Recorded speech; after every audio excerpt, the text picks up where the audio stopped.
ദിയ കൃഷ്ണയുടെ സ്ഥാപനത്തിൽ നിന്ന് മുൻ ജീവനക്കാരികൾ തട്ടിയെടുത്തത് 40 ലക്ഷത്തോളം രൂപ. ഉപഭോക്താക്കളിൽ നിന്ന് ലഭിച്ച പണം ജീവനക്കാരുടെ അക്കൗണ്ടിലേക്ക് മാറ്റി ഡിജിറ്റൽ ഇടപാടുകളുടെ രേഖകൾ ക്രൈംബ്രാഞ്ച് ശേഖരിച്ചു. ഒളിവിലുള്ള മുൻ ജീവനക്കാരി ദിവ്യയ്ക്കായി ക്രൈംബ്രാഞ്ച് അന്വേഷണം ഊർജിതമാക്കി.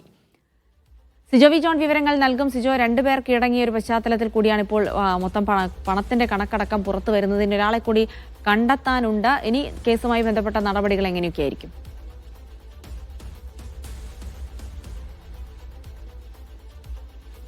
ഇന്നലെയാണ് രണ്ടുപേര് ഈ കേസിൽ കീഴടങ്ങുന്നത്. ഇവരുടെ അറസ്റ്റ് രേഖപ്പെടുത്തിയിട്ടുണ്ട്. ഇവരെ വൈകാതെ തന്നെ കസ്റ്റഡിയിൽ വാങ്ങും. കസ്റ്റഡി അപേക്ഷ ക്രൈംബ്രാഞ്ച് സംഘം നൽകുകയും ചെയ്തിട്ടുണ്ട്. ഇനി ദിവ്യയെ കൂടിയാണ് പിടികൂടാനുള്ളത്.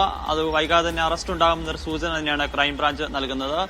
ഇതിനിടെയാണ് ഇവരുടെ അക്കൗണ്ട് വിവരങ്ങൾ, ഇവർ തട്ടിപ്പ് എത്ര തുക സ്വന്തമാക്കിയെന്ന് സംബന്ധിച്ച വിശദാംശങ്ങൾ പുറത്തു വരുന്നത്. ഇവരുടെ അക്കൗണ്ടിലേക്ക് 65 ലക്ഷം രൂപ കഴിഞ്ഞ ഒരു വർഷത്തിനുള്ളിൽ എത്തിയതായി പോലീസിന്റെ അന്വേഷണത്തിൽ കണ്ടെത്തിയിരുന്നു. ഇതിനെ തുടർന്നാണ് ക്രൈംബ്രാഞ്ച് അന്വേഷണം ഏറ്റെടുക്കുന്നത്. ക്രൈംബ്രാഞ്ച് അന്വേഷണത്തിലാണ് ഈ ദിയ കൃഷ്ണയുടെ സ്ഥാപനത്തിലേക്ക് വന്നിരിക്കുന്ന ഇടപാടുകൾ നടത്തിയിരിക്കുന്ന ആളുകളിൽ നിന്ന് വന്നിരിക്കുന്ന തുക 40 ലക്ഷത്തോളം രൂപ വരുമെന്ന് അന്വേഷണ സംഘം ഈ അക്കൗണ്ടുകളിൽ ഇതിൽ നിന്ന് വിവരം ലഭിച്ചിരിക്കുന്നത്.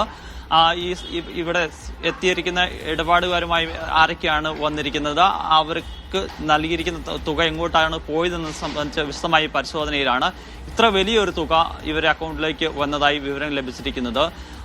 ഈ ദിയ കൃഷ്ണ പറഞ്ഞിട്ടാണ് ഇത്തരത്തിൽ ഫണ്ട് മാറ്റിയത് എന്നുള്ളൊരു കാര്യം ഇവർ മൊഴി നൽകിയിരുന്നു. പക്ഷേ അതിനുശേഷം ഈ ദിയ കൃഷ്ണയ്ക്ക് തന്നെ തുക തിരികെ നൽകിയതായും പറയുകയും ചെയ്യുന്നുണ്ട്. പക്ഷേ അത്തരത്തിൽ ദിയ കൃഷ്ണയ്ക്ക് ഇതുവരെയും യാതൊരു തരത്തിലുള്ള തുകയും അങ്ങനെ കൈമാറിയതായി വിവരം ലഭിച്ചിട്ടില്ല എന്നുള്ളത് തന്നെയാണ് ക്രൈംബ്രാഞ്ച് സംഘം വ്യക്തമാക്കുകയും ചെയ്യുന്നത്. എന്തായാലും അന്വേഷണം ഊർജിതമാക്കുകയാണ്.